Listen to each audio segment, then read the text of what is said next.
And what's your car payments? For the Rebel, it's $11.59 a month. The Audi's $901, and the Corvette Z06 is $17.53 a month. For how long? For life. For life. You see that for the Ford F-150? What's your car payment? $958 a month. What's the minimum monthly payment? $1,140. Oh my! How much is your car payment? $1,720. Roy, what's the highest car payment you've ever seen? It was $1,958. Jesus. Leslie, what's the highest payment you've seen? $1,400. Hey guys, what's the highest payment y'all have ever seen? $2,435. Arch? 3,200. 21 Ford Escape, Miss Cheyenne. How much did you put down? $1,000, All right, how much was your monthly payment? $389, Okay. How long are you financing for? 267 months. All right, congratulations. What's the balance of this? 48,000. We just got it. Yeah. How many months? 75. You're not gonna like the interest rate either. What is it? That's 18. Yeah, it's 18. No, are you my life? No. What are you doing? What are you guys doing to your future guy? What is the #1 wealth killer?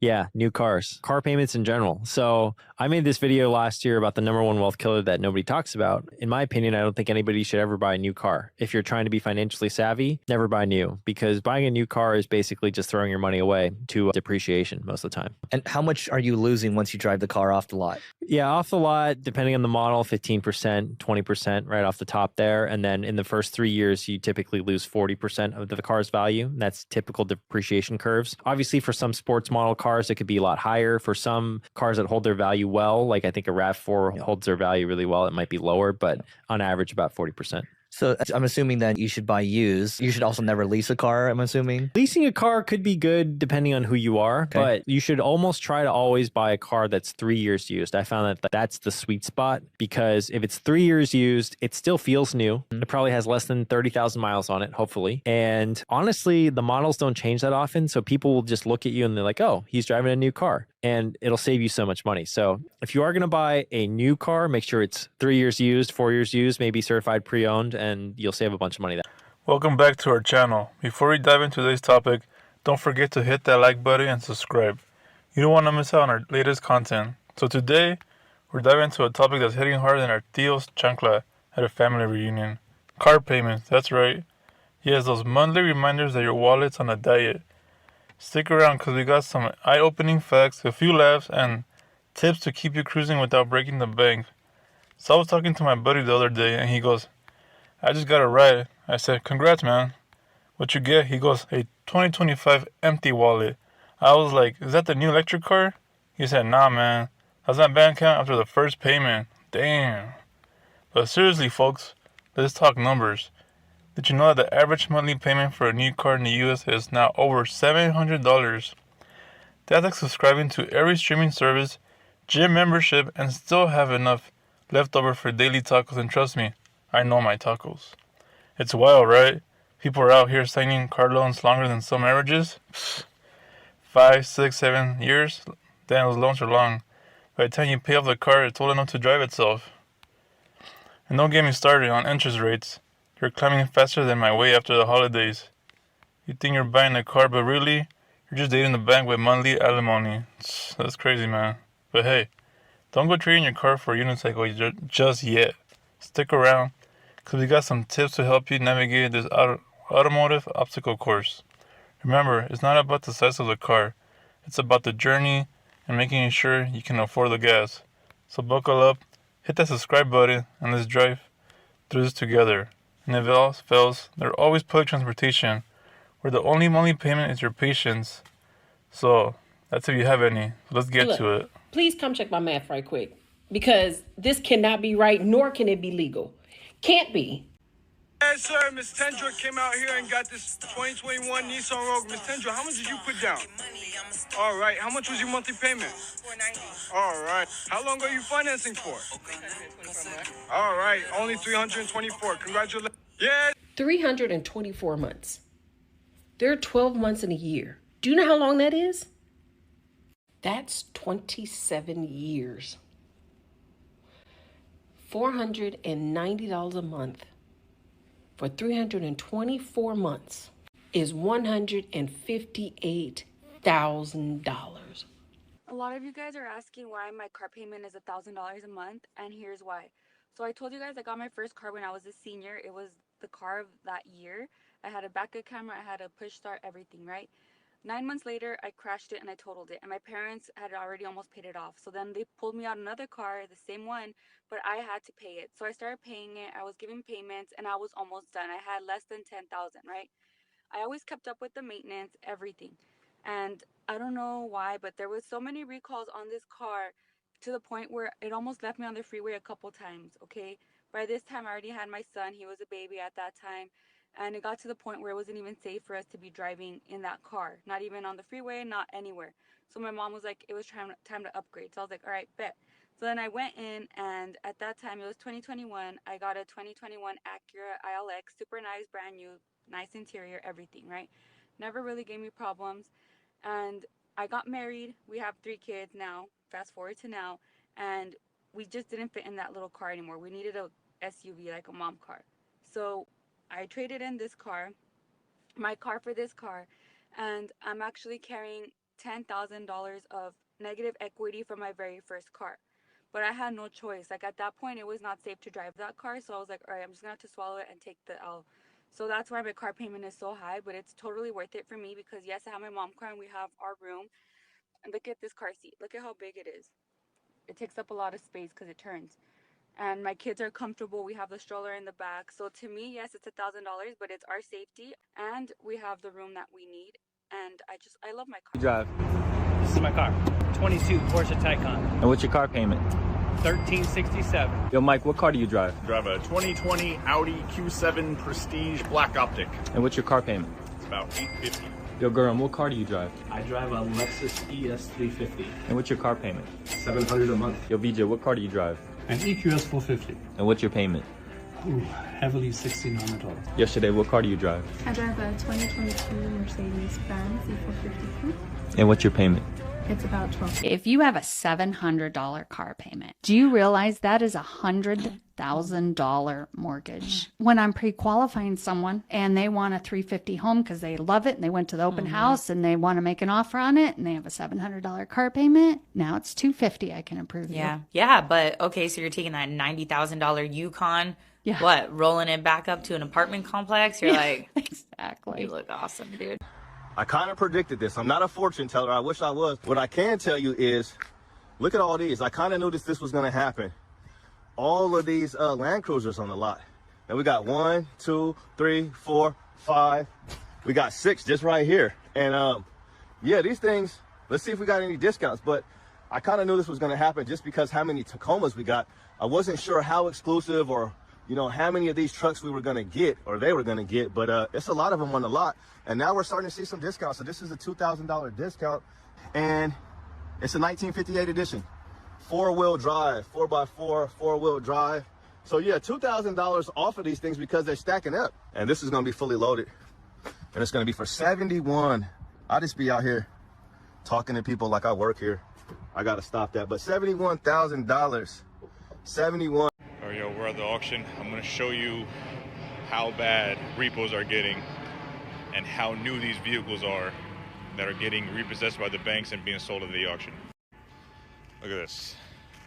All these are repos, all brand new cars. You got Chargers, Scat Packs, Mercedes, Genesis, Range Rovers, Range Rover, trucks, Teslas. Man, they should have repoed this. This ain't no Scat Pack. Look at that. The Savini's wheel with the, it's a regular Charger, man. And guys, these aren't, you know, 2010, 2012. These are 2019, 2020s and up that are getting repoed. People are barely had these cars for a year, maybe less, maybe more, and the banks are picking them up and selling them at the auctions for a fraction of what they bought it for.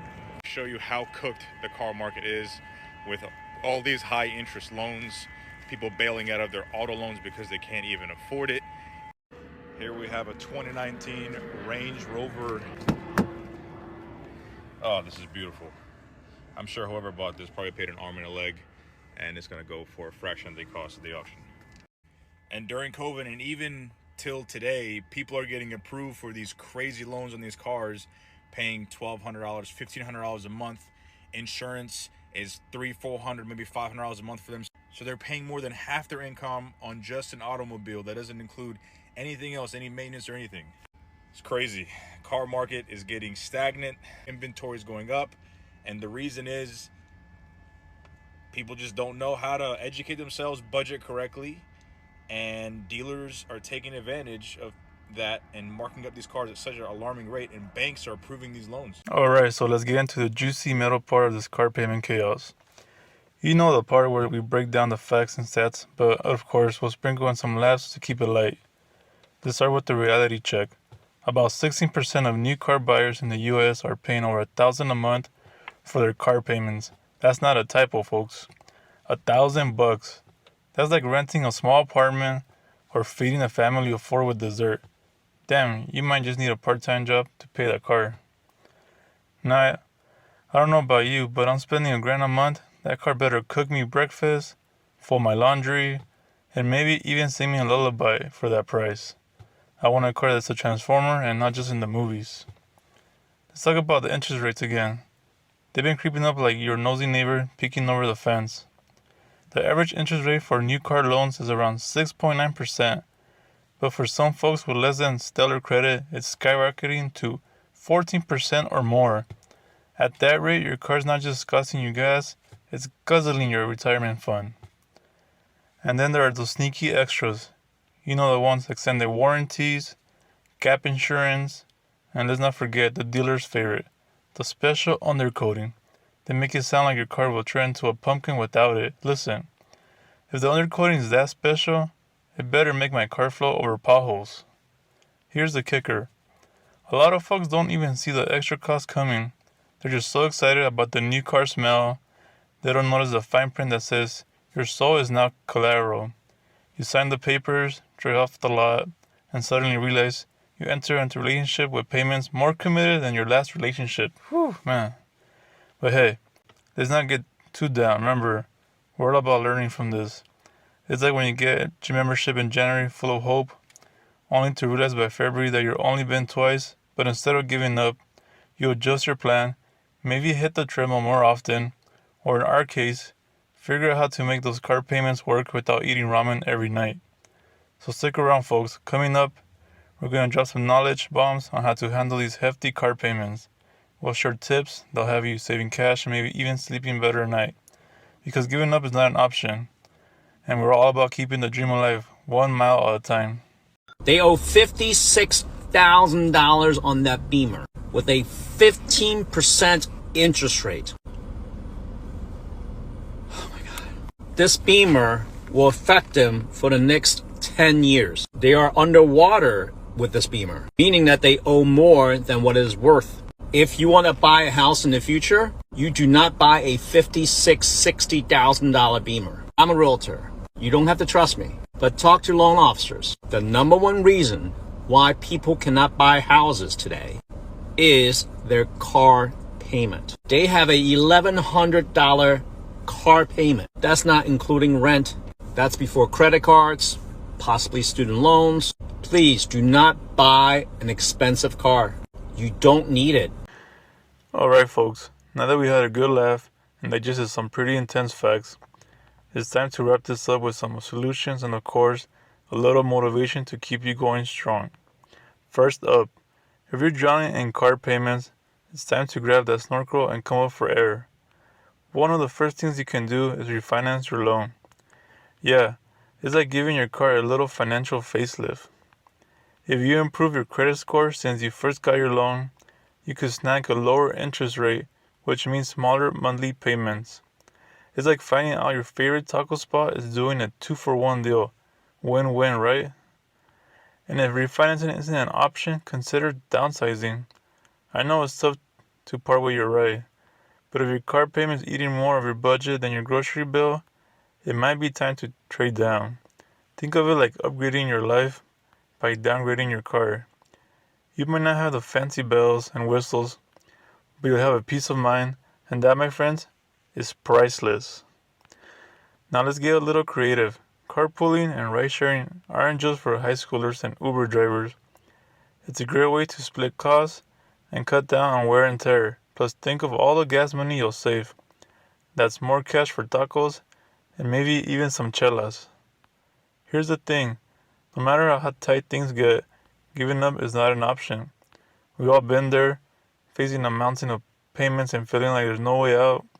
But remember, it's not about how hard you fall, it's about how you bounce back. You got to shift your mindset from, I can't afford this, to, how can I afford this? Let's channel our inner and motivational speaker here. Success is not just about avoiding failure. It's about embracing the challenge and learning to pivot when things get tough. You are stronger than your financial struggles. And with a little grit and a lot of determination, you can turn this around. So let's commit to taking control of our finances. Whether it's making smarter choices about car purchases, refinancing, or even selling the gas guzzler. Remember, you're in the driver's seat of your life, and as long as you keep your hands on the wheel and your eyes on the road, there's no limit to where you can go. And hey, if all else fails, remember, it's not about the car you drive, it's about the tacos you eat after a hard day's work. Am I right or what? But anyway, thanks for sticking around with us today, folks. Don't forget to like, subscribe, and share this video with anyone who needs a little laughter and a lot of financial advice. Until next time, stay strong, stay motivated. And remember, shift your mindset and you'll achieve greatness.